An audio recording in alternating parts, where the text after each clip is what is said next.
Welcome to the next episode, everybody. Take a look. I know it's been 9 months. I've got nothing but apologies for you all, but I kind of finished it up. It just rained, but I wanted to get this video out sooner rather than later because I know there's been quite some delay on this project. You can see we've got the new transom in, and you can see we've got some new paint. We'll talk about a little bit as we move from the stern to the bow. Underneath here, you can see where the gel coat was and how it's been now painted. Underneath here, with what I'm pointing at, is 3 different layers. Our first layer is Kevlar, and I have used Kevlar on prior boat projects, and the reason why I use Kevlar is just because I had some left over.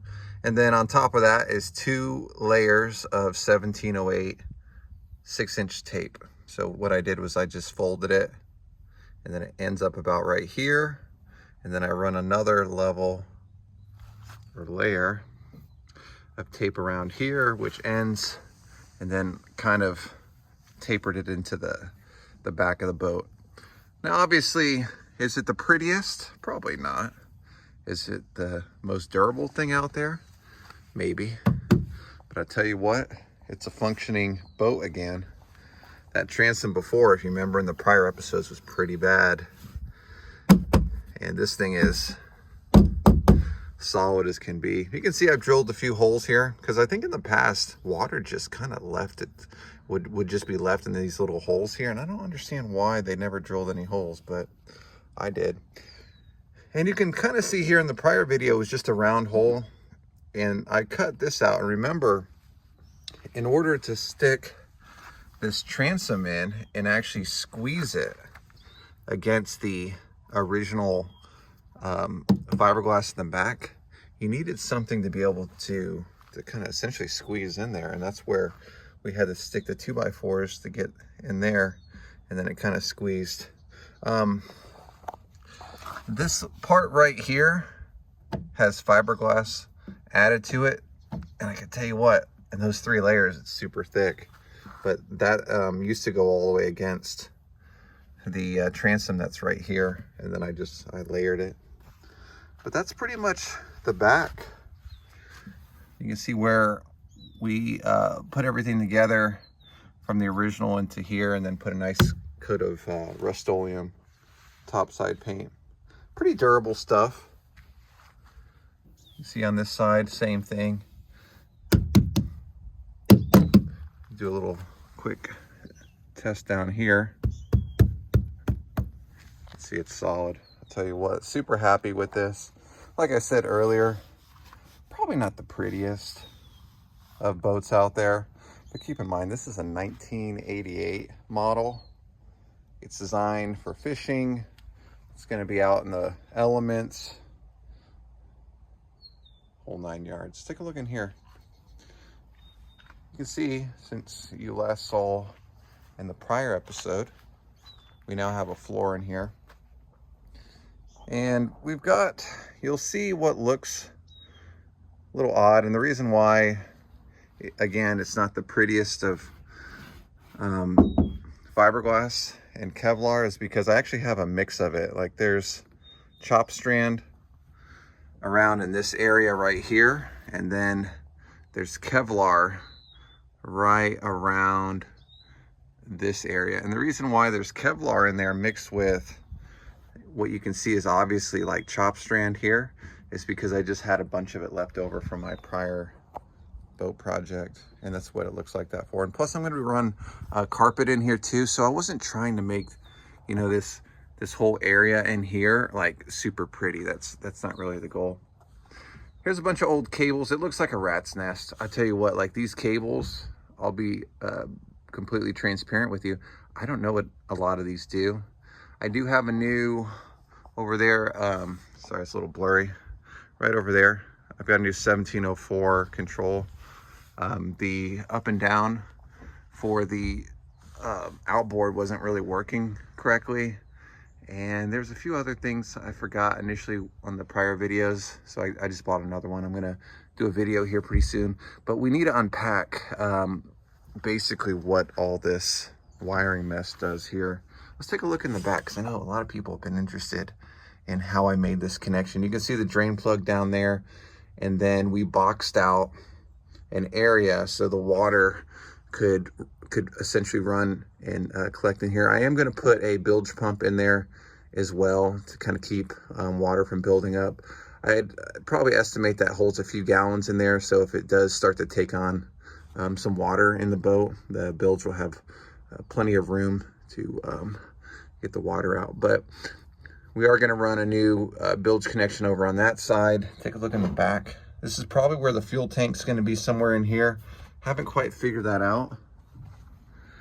One of the things you'll notice is we have these little stands right there. That's for where we put the chairs. This marine grade plywood that's under here is 1/2 inch, and it's not really strong enough to hold, in my opinion, like an actual chair from, you know, if it bounces and whatnot. So I ran another, I think those are 3/4 inch, sorry, right over here, the 3/4 inch plywood on top of that, and they are fastened with stainless steel screws, and then coated. That one right there is coated right about right there. It's got Kevlar in it, so somewhat right there as well too.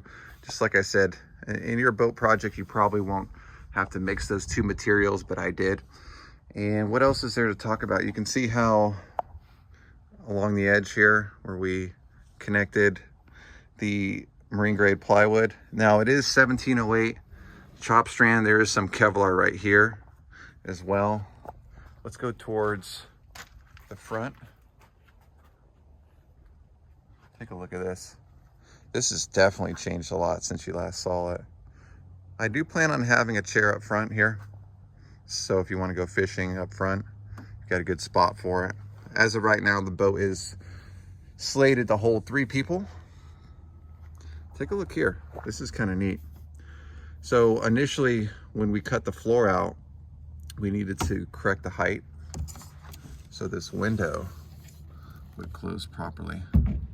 And now it does, because before it was kind of uneven, so that window wouldn't close. All right, take a look in here. This is where we put these up. I think we ended up using probably about an inch and a half worth of marine grade plywood, and then we coated it with chop strand, and then kind of blended it as good as we could from the original part into this. So it's super durable. I'm not worried about this part breaking by any means. A lot of fiberglass in there. Again, probably not the prettiest of connections, so to speak, but this is a functional boat that is going to be used for fishing, and we're not necessarily worried about little things like that. Maybe with these $80,000, $90,000, $100,000 boats, that's probably going to be a problem. For our purpose here, not the case. Again, 1708 fiberglass, and that's what we ran all the way across to bind the marine grade plywood to the original part of the boat.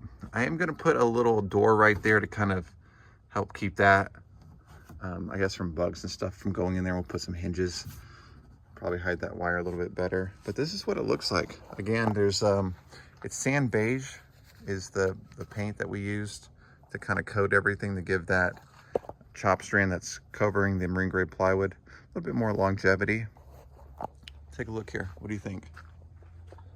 Pretty neat, right? Still needs a little bath. I've washed it a few times, but this is where we are right now. And again, I definitely apologize for not keeping you all up to date. It's been about 9 months, I think, since we put a video together. Remember, there used to be a ski locker right here. We've got rid of the ski locker. This boat's too small. You don't need a ski locker. And then, if you remember, there used to be a fuel tank underneath, and we got rid of the fuel tank. The boat's small enough with that outboard. We're gonna probably put a fuel tank right here or right there, maybe somewhere. We've got plenty of real estate underneath there where we can run it. But yeah, this is kind of what it looks like underneath. You can see where we put the transom in there. Everything is pretty nice. I'll tell you what, it came together over the 9-month time frame pretty well. We had to make a lot of choices when we were rebuilding this to kind of figure out, hey, what is this project going to be used for? How much money do we want to spend? How long do we want it to last? And that's kind of what let us make the choices that we did on it. We've got a lot more videos that we're going to be putting together pretty soon as we redo the controls over there. And then we're going to put the seats in. Also, we're going to attach and drill the outboard and put that back on it. But I just want to give you all a quick update. And again, with those wires, oof, I'll tell you what, I am super intimidated with that. I know there's throttle connections and cables and all that stuff there. We're going to get into that on the next episode. So thanks again, everybody, for being patient. I know you've all wanted updates on this video. Don't forget to hit that subscribe button, like the video, and stay tuned to the next episode. We'll get some more content out for you. Leave some comments in the comments field below, and we'll catch you on the next episode. Have a good one, everybody. Take it easy.